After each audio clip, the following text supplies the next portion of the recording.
Hey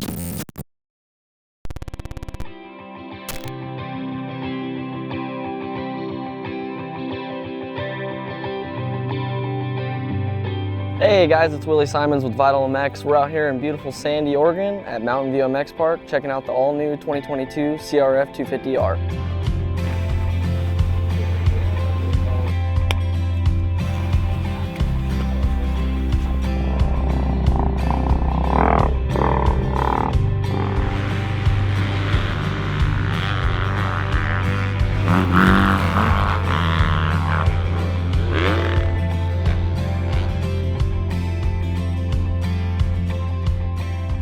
Hi, I'm Colin Miller with American Honda. We're here at Mountain View MX Park in Oregon, putting in some laps on the all-new 2022 CRF250R.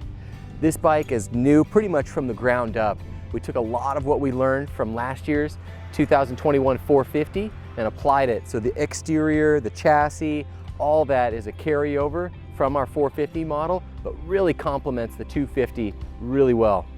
We really wanted to concentrate on a couple things this year, especially you got handling, that kind of mid to low end power, and the durability and rideability of the course of a moto. So we really took the engine as kind of the focal point of that, made upgrades to the intake track. We got a straight out exhaust now that loops around into the single pipe, and that allowed us to really tune for a lot more mid to low end power. And with that, we've also made a lot of changes to the actual clutch and the transmission. So we've got a more durable clutch, got more oil to it, added an extra plate, and at the same time, reduced the feel in the actual lever.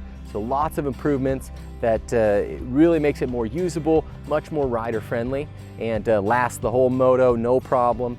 And to complement kind of all the changes across the power, we've adjusted the transmission ratios, and at the same time, allowed a more free movement of the transmission with less parts moving on a shift from second to third or vice versa from third to second. So for 2022, the suspension for this model has really kind of taken a platform from the 450, but tuned specifically for the 250. So you have the same kind of general fork design and shock design, but sprung more and valved more for a 250's weight and style.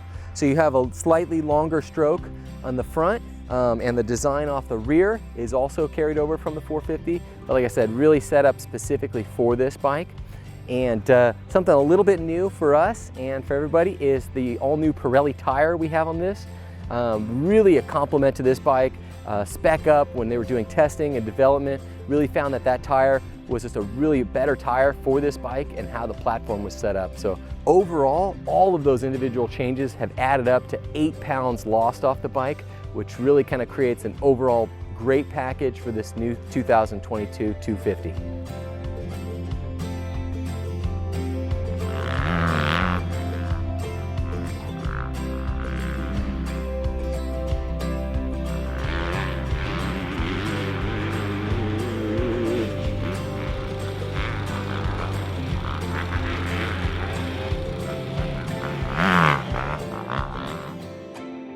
Pretty big year for Honda after coming out with the new 450 last year and now coming out with a brand new 250. Complete revisions basically from wheel to wheel. Comparing this model to the last year's model, obviously all new feel as far as weight. I personally felt the weight difference myself with the bike being more nimble, more agile, and that comes back to them switching up the rigidity of the frame. The big talk with the Hondas in the last couple of years has been power. So with this all new bike, bringing it to the table, the power is much better than last year's model and previously in years past. So Honda, I think, really put emphasis on trying to get the power up on this model, on the 250. That's kind of all the talk in the 250 class with the lineup is torque and power numbers. So the on-track feel is way higher than last year's model. So I think this is a big step in the right direction. As far as torque and power, you feel more of the power in the mid-range on this model. Obviously playing around with maps and stuff like that, it will vary, but I ended up on map 1 majority of the day. It's obviously way faster than the 21, but sometimes with power you're gonna feel handling differences, and for me the bike feels obviously way more nimble than last year's model. Not that last year's model was heavy or anything in that regard, but With Honda saving 8 pounds, that's a tremendous weight gain. And then gaining power as well. Sometimes I could throw off handling. For me, being on the track, being able to put the bike kind of wherever I want, the bike feels really balanced after getting those that ride height adjusted and everything like that. So I think the handling of this bike with the power upgrade that Honda brought this year is what's going to make it a player. Starting off with the suspension on the new Honda, using with Showa fork, Showa shock. They had added 10 millimeters more on the travel for the shock. So initially I didn't have to make a lot of changes. We set the sag at around 105, 106, a couple clickers, and I was super comfortable with that. So no complaints on the suspension or anything like that. The only changes that I had initially made was we had dropped the sag lower to about 106, 107. The guys at Showa were working with us on getting the balance of the bike to be a little bit lower in the rear, and then from there we just played around with clickers to get the balance right and get the forks to free flow. The guys at Showa did a great job. They were super helpful with helping us and all the other testers. But the changes were super minimal, but around 105, 106 sag, coming out a little bit on the high speed to get the rear end to sit a little lower, and then just a few clickers out on the forks, and the bike obviously worked pretty good. I wouldn't have any complaints on the suspension. The track wasn't super rough here, but there did get some chatter later in the day. So from last year's model, I think they're really similar suspension-wise. I know they do have 10 more millimeters of travel on the shock. Another change for Honda this year, besides completely revamping the bike, was switching from Dunlop tires to Pirelli. 22 model comes equipped with Pirelli MX32s, which is their softer compound. No complaints with the Pirelli. I myself had never ridden with a Pirelli prior. No major complaints. I think the guys at Honda were setting the pressure right around 13 and a half. The track here, they had jumped a lot of wood chips on the track, so it was a little slick, but no complaints on the tire there.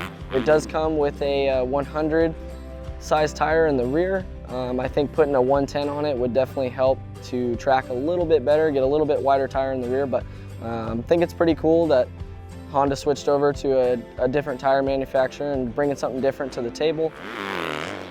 This year, with all the different engine components that they brought to the table on the new bike, it's much better than the 21.